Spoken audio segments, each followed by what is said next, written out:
we kind of broke it down by category.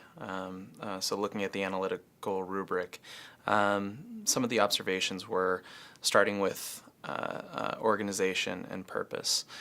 We saw that students who struggled with a coherent thesis statement tended to struggle throughout with their organization and purpose. And so those students who went with a rather straightforward formulaic kind of thesis statement where they had that kind of three-pronged thesis, that at least gave them a kind of focus that they then could continue on and knew where they were going. What we saw from a lot of students in terms of organization was they would figure out where they were going in the second or third paragraph.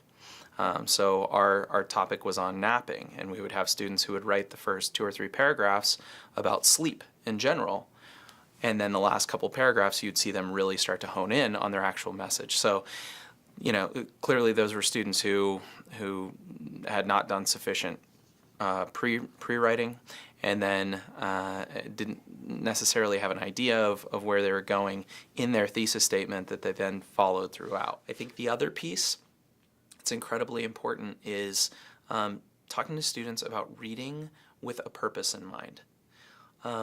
Just watching watching students go through this performance task, I saw students who engaged in very, very close reading. And that's something that we're pushing a lot in a lot of our schools, and it is an incredibly important skill. But for this performance task, that's not really what the students need to do here. They need to understand what is the task that they need to accomplish, and in this case, it's extracting evidence to support a thesis. The sort of information that you're able to get from a performance task is so much more extensive than what you're getting from, you know, a multiple choice test or from some sort of kind of quick formative assessment or something.